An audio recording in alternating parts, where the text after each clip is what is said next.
A gente traz notícias dos Estados Unidos.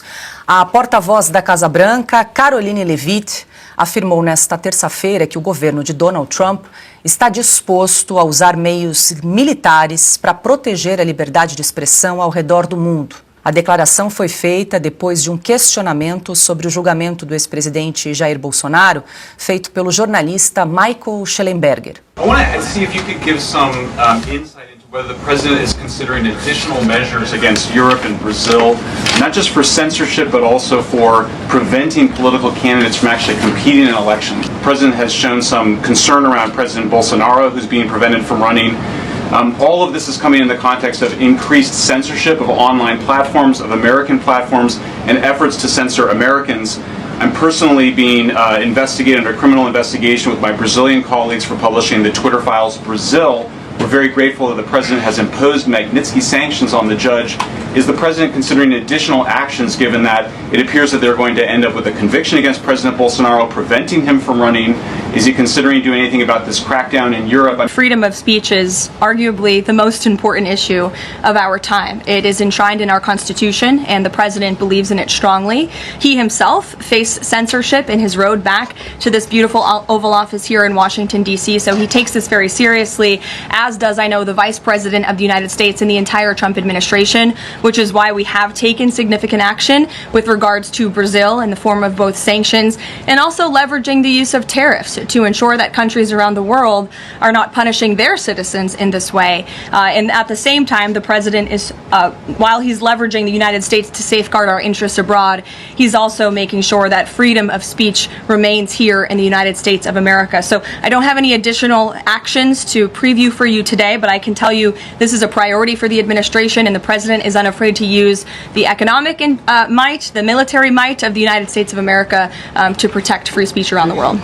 Eita, Ana, Donald Trump não vai poupar aí o uso de poder econômico, poder militar para a defesa da liberdade de expressão. Conta como é que essa entrevista repercutiu aí nos Estados Unidos, porque aqui realmente deu uma boa chacoalhada. Mais uma, né, Ana? Donald Trump ameaça usar forças militares para resolver o problema da real democracia aqui no Brasil. Você vai saber agora os detalhes disso tudo que foi falado ontem ali na Casa Branca. E quem vai trazer para nós é a Ana Paula Henkel, que está ali nos Estados Unidos, viu tudo o que aconteceu e vai trazer para nós. Donald Trump está acompanhando o julgamento de Jair Bolsonaro e não está gostando nada dos votos e do resultado. Veja agora tudo isso, pessoal. O clima está realmente tenso. Será que uma intervenção dos Estados Unidos poderia resolver a situação aqui no Brasil? Coloque aqui nos comentários a sua opinião. Vamos agora para os detalhes dessa matéria e o que pode acontecer. Confira aí. Mais uma, Paula, mais uma. Como se não bastassem todas essas que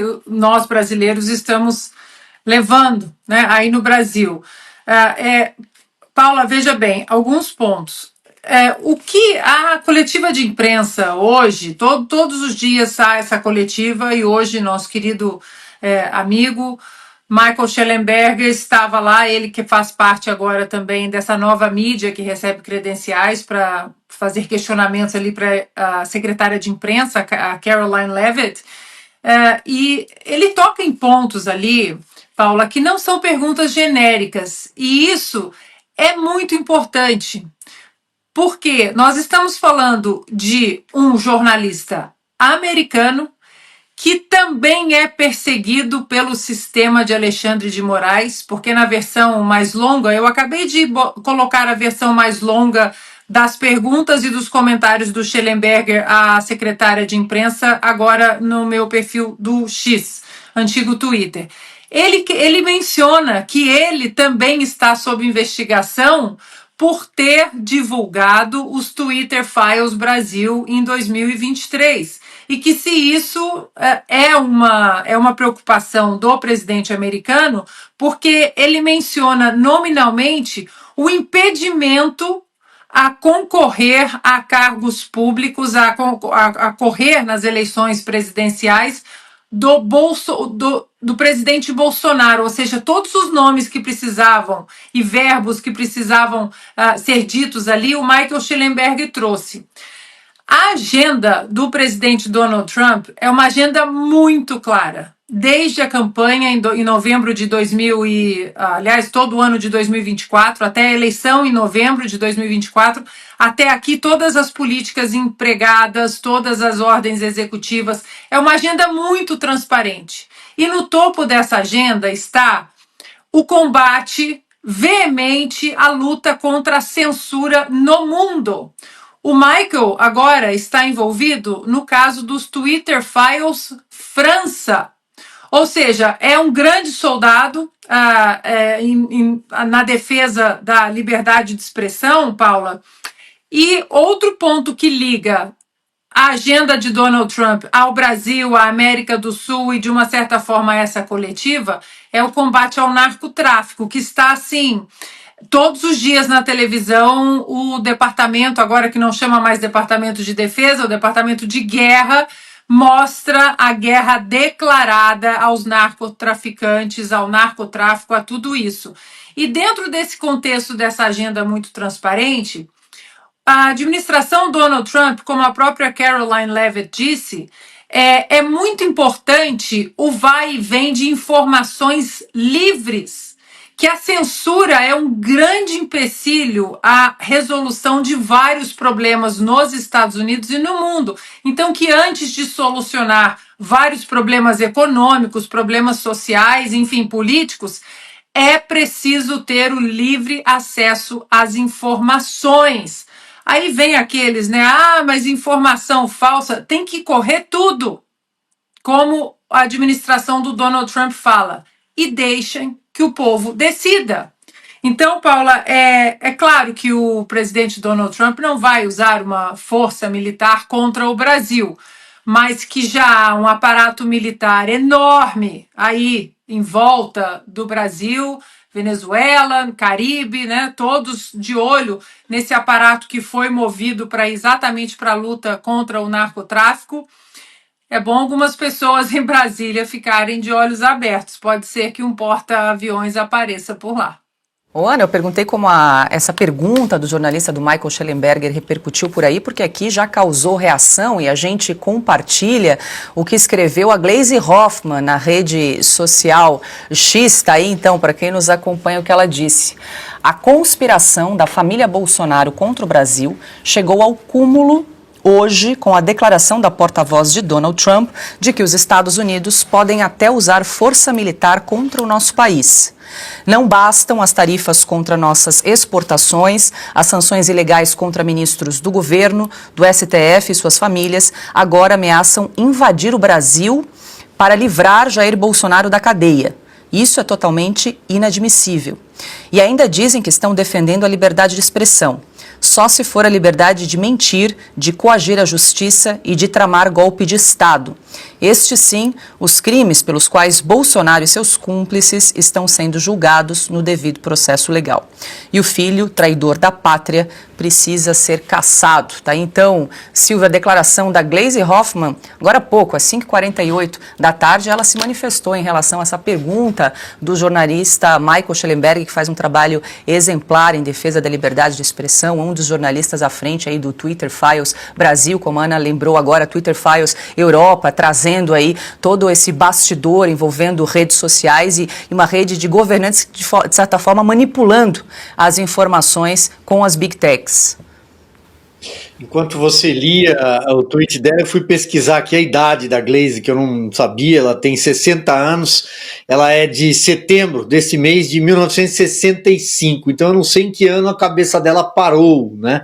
Talvez algumas palavras faltaram ali, tenham faltado no tweet dela, falar sobre os Yankees, o imperialismo Yankee e ameaças à Guerra Fria, fazer algumas menções ao passado, à década de 70 também, é algo muito empoeirado, né? Um pensamento completamente ultrapassado do PT, dessa esquerda. E aí, a essa esquerda, eu somaria a fala do Flávio Dino, hoje, durante o voto dele. Afinal de contas, alguém que largou a magistratura, ele era um juiz no início de carreira e largou a magistratura para ser militante do Partido Comunista do Brasil, o PCdoB, foi deputado pelo PCdoB, depois foi trocando de partido, de sigla, né? Simplesmente por arranjos eleitorais, porque se tornou governador do Maranhão, foi eleito senador, abandonou o povo para usar a toga. Não exerceu sequer um mês de mandato no Senado. O ponto é que o Flávio Dino também faz menções aos Estados Unidos, e acho que isso conversa um pouco com o comentário da Ana. Ele fala sobre o Mickey, ele tripudia, ele, da lei Magnitsky, ele fala sobre um... acham que vão intimidar alguém aqui no Brasil, uma corte, com um tweet? Não, não é um tweet. É um comunicado do governo americano, da Casa Branca. Só que em pleno 2025, eles utilizam sim as redes sociais, principalmente por ser uma nação livre, que prega a liberdade nas redes sociais, eles utilizam a rede X para se comunicar. Aliás, o decano da corte, que ele está lá também, que ele ocupa a cadeira também, Gilmar Mendes, no 7 de setembro, também utilizou o X para fazer um comunicado. Ou devemos descartar aquilo que o Gilmar Mendes falou? Flávio Dino precisa compreender melhor. O deboche não cabe no direito. O deboche não cabe da toga. É muito ruim tudo isso. E a esquerda vai brincar com o governo americano, com os Estados Unidos, até a hora que a água subir no pescoço, subir no nariz, e por aí vai. A gente já sabe qual é o caminho, a gente já sabe o que vai acontecer. Ela é casada com o Lindbergh, né? Eles não conversam sobre outra coisa, né? Não fazem nada além de formular manifestações, formular declarações aí contra os Estados Unidos, o governo brasileiro, a passeata, Bolsonaro. Só fazem isso, porque ele é o líder do governo, do governo da Câmara. E ela agora só escreve isso aí, uma nota atrás da outra. Eles precisam arrumar tempo aí para esfriar um pouco a cabeça, né? Bom, Paula, posso completar rapidinho? Claro. 30 segundos. É claro que o trabalho do Eduardo Bolsonaro, o trabalho que ele tem feito e as portas que eles estão abrindo em Washington, é claro que o trabalho do Eduardo é importante. No entanto, eu acho que é muito justo dar um crédito fenomenal e importantíssimo para o trabalho do Michael Shellenberger em 2023, quando ele levou para a Câmara, para a Casa dos Representantes aqui nos Estados Unidos, 541 páginas sobre a polícia secreta do Twitter, a polícia secreta do Alexandre de Moraes no Twitter, como o Alexandre de Moraes bloqueava as pessoas, censurava as pessoas. Então, aquela ação do Michael Shellenberger, e aqui eu acho que nós devemos uma gratidão gigantesca para ele, aquela ação específica abriu os olhos para os Estados Unidos para uma coisa que estava acontecendo no Brasil, que só nós sabíamos porque nós estávamos dentro do Brasil e por mais que nós, toda a imprensa independente falava, não tinha um eco da magnitude quando vem de um jornalista americano em solo americano, batendo no Congresso americano ali, batendo a porta e dizendo: olhem o absurdo que está acontecendo no Brasil. Então eu acho que esse foi um marco fundamental, acho que foi talvez a primeira semente firme, bastante sólida e forte que caiu nesse solo, né, tão árido no Brasil, mas que acabou germinando porque os americanos pegaram o Twitter Files Brasil e entenderam, e aí vem, né, o grande erro também de Moraes de colocar um jornalista americano por simplesmente fazer jornalismo independente e honesto, ele colocar o Michael Shellenberger nos inquéritos, ou seja, nós temos uma gratidão muito, muito grande com o Michael Shellenberger, e aqui eu deixo ela de maneira pública. Obrigada, Ana. Muito bem lembrado. Está tudo interligado. Até lembrei da questão da seção 301 das investigações comerciais dos Estados Unidos contra o Brasil. Um dos eixos também é a questão das redes sociais e eles citam várias decisões do ministro Alexandre de Moraes em termos de censura e violação aos direitos, às liberdades de expressão. Foi embasado, inclusive, Piotto ontem entrevistou o advogado Davi Aragão. Eles entraram brevemente nesse assunto. aproveito inclusive para sugerir para quem nos acompanha para dar uma olhadinha nessa entrevista que realmente vale a pena. É o ponto mais indefensável. A questão do PIX, por exemplo, é defensável, você pode questionar as questões também de meio ambiente, agora isso é indefensável, porque está explícito. Nós brasileiros sabemos que tudo que o governo americano vai alegar contra que o Supremo afronta a liberdade de expressão, não segue a Constituição, nós sabemos em língua portuguesa falada no Brasil. O mero fato de ter sido traduzido para os Estados Unidos, para o inglês americano, é só um detalhe, mas ninguém aqui duvida mais disso, ninguém honestamente intelectual. Pois é, pessoal, realmente o que a gente tem visto no Brasil é que as nossas esperanças a cada dia que passa, pelo menos com as autoridades aqui no Brasil, elas acabam, né? Porque você não tem a quem recorrer. E aí fica aquele pensamento assim, será que uma intervenção dos Estados Unidos poderia então resolver? Olha que os Estados Unidos já fez isso em outros países, em outras ditaduras, derrubando ali os autocratas e trazendo a paz e a real paz para o povo daquelas nações. Olha o que está acontecendo ali no Nepal, pessoal. O pessoal ali, multidões foram às ruas, pessoas já até perderam a vida e o exército está tentando controlar a situação ali. E tudo isso por causa de censura, regulamentação de redes sociais, por causa da repressão do povo e de um ditador que não quer sair do poder. Parece algo que nós já vimos em algum país por aí, né? Pois é, aqui no Brasil, pessoal, aqui no Brasil, esse julgamento está mostrando para todos uma só coisa, que no final das contas, não interessa se é a justiça, se é o executivo, se é o Congresso, interessa de quem você é amigo, quem que é seu comparsa, porque nós temos o Lula, que foi retirado ali da onde ele estava em Curitiba, foi colocado ali na presidência do Brasil, e hoje nós temos agora o Jair Bolsonaro sendo julgado e sendo condenado, está todo mundo sabendo que ele vai ser condenado, pelo menos 43 anos de cadeia. E o Fux, ministro Fux, está divergindo ali dos outros colegas ali e parece que vai ser o único, Alguns estão levantando as mãos para os céus e falando, ainda bem que tem um salvador da pátria, ainda bem que tem alguém para falar por nós ali no Supremo Tribunal. Porém, pessoal, uma andorinha só não faz verão. Fica escancarado tudo que aquilo que nós temos falado aqui todos os dias, o Fux está sendo o nosso porta-voz ali. Antes tarde do que nunca, né? Agora, se de repente o Fux tivesse feito isso lá atrás, né? Essas coisas não teriam acontecido assim. Esses ministros, pessoal, eles não me enganam. Eu quero que você coloque aqui nos comentários se o Fux te representa ou não. Por quê?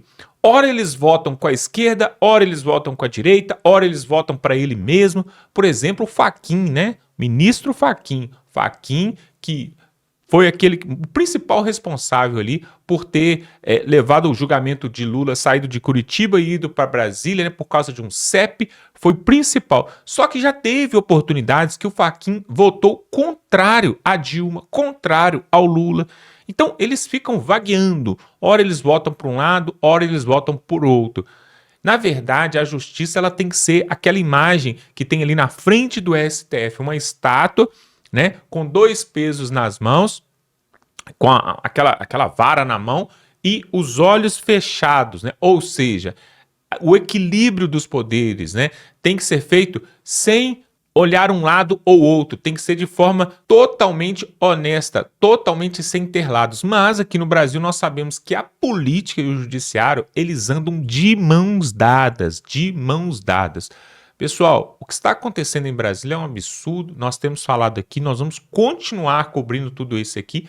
Agora, se houver uma intervenção militar dos Estados Unidos no Brasil, eu quero saber o que o Lula vai fazer, o que as Forças Armadas vão fazer, porque tem até uma fala, né, do Olavo de Carvalho, né, o professor Olavo de Carvalho, filósofo, cientista político, e ele falava o seguinte, pessoal, quando ele era questionado sobre a real situação do Brasil, sobre o sistema comunista em Brasília, sobre o Foro de São Paulo, sobre toda essa questão, ele falava o seguinte, que a única possibilidade de mudança no Brasil seria uma intervenção militar dos Estados Unidos. Porque, segundo ele, aqui no Brasil, não teria um líder político ou um salvador da pátria que teria poder para poder parar essa situação. E aí, somente um país altamente desenvolvido, livre, libertário como os Estados Unidos, para poder ajudar o Brasil. Acho pouco provável isso, pessoal. Para ser sincero, acho pouco provável. Por quê? Existe uma diplomacia internacional, existe toda uma questão. Você vê, por exemplo, aqui do lado a Venezuela, né? A Venezuela está provada ali por A mais B, inclusive até o Lula ficou na dúvida do processo eleitoral ali do Maduro, né? Que ele não apresentou as tais cédulas ali, né? Os canhotos ali, mostrando realmente que ele havia ganhado. E aí os Estados Unidos até agora não fez nada. Mandou ali um navio ali no Caribe, na costa da América do Sul, mas até agora, assim, algo realmente prático mesmo não aconteceu, né? Se não aconteceu com eles, pessoal, acho pouco provável. Só que a questão é o seguinte, o povo brasileiro, que é um povo ordeiro, que é um povo pacífico, deveria acordar antes que for tarde demais. Não estou falando para fazer igual está acontecendo ali no Nepal, né? O Nepal está acontecendo ali um tumulto, o povo foi para as ruas e quebradeira, violência. Não estou falando nada disso, aqui nós não somos a favor disso, nós não vamos apoiar isso de forma nenhuma. Porém, pessoal, é preciso se manifestar antes que seja tarde. Ainda há uma esperança. Para Jair Bolsonaro, acho pouco provável. Para o Brasil, talvez sim. Agora, para o povo brasileiro em si, se juntar e realmente colocar ali, arregaçar as mangas, né? E colocar para fazer as coisas, cadê os políticos, deputados, senadores? Você se lembra em quem você votou para deputado, para senador, para vereador, para prefeito? Pelo menos prefeito na última eleição? Olha só como é que o povo é. O povo vota, coloca as pessoas ali. Depois nós temos essa situação, esse circo que está armado ali em Brasília. E aí as pessoas querem achar o culpado, querem achar o Cristo, né? Ah, não, a culpa é do Moraes. Se tirar o Moraes, resolveu. Não, a culpa é do Lula. Se tirar o Lula, resolveu. Ah, não, é o Davi Alcolumbre, ele que não coloca os processos de impeachment para ser votado. Não. O culpado é o Pacheco, Rodrigo Pacheco, que ficou ali 4 anos e não fez nada. Ah, não, é o Hugo Mota. Se o Hugo Mota deixasse o projeto de anistia passar, o Jair Bolsonaro estava livre e poderia concorrer às eleições. Pessoal, na verdade, não é um ou outro, não. É o povo brasileiro que precisa entender na hora do voto, na hora das eleições, em quem vota. Tem gente até hoje, nesse país que nós estamos falando, pessoal, tem gente até hoje votando para ganhar uma cesta básica, para ganhar um botijão de gás.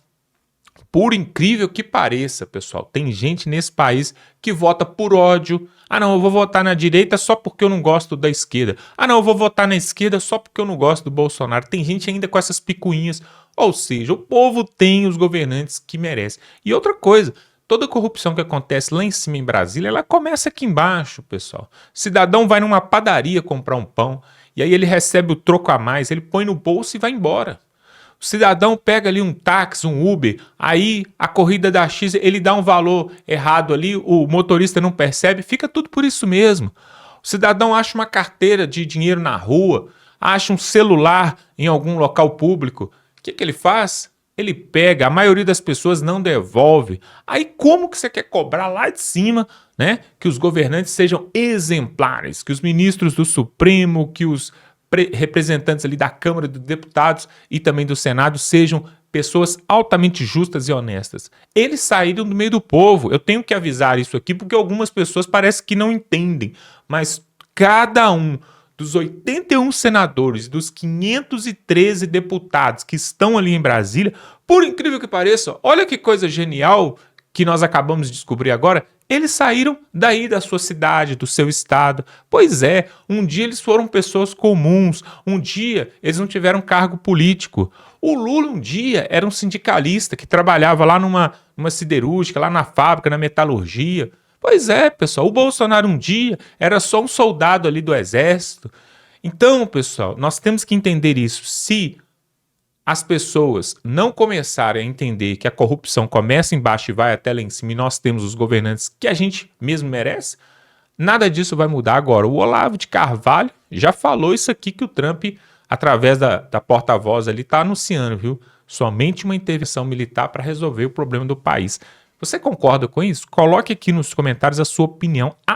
Por enquanto, a sua opinião ainda é livre. Por enquanto, aproveite, pessoal, aproveita bastante. E outra coisa também, pessoal, pega o link desse vídeo, manda no grupo do WhatsApp, no grupo da família. Não te custa nada e vai fazer muito bem pro Brasil, tá bom? Clica aqui embaixo em compartilhar e manda para todo mundo. E se você ainda não está inscrito nesse canal, a hora é agora, pessoal. Nós estamos vivendo um momento crítico no Brasil, onde nós precisamos da ajuda de todos. E como você pode ajudar? Só se inscrever, totalmente gratuito, não quebra a mão, não quebra o dedo, não gasta nada, e aí você vai ficar bem informado, porque o YouTube vai mandar para você os nossos próximos vídeos em primeira mão, e você vai ficar muito bem informado. Se inscreva aqui agora, dá um like nesse vídeo e estamos juntos.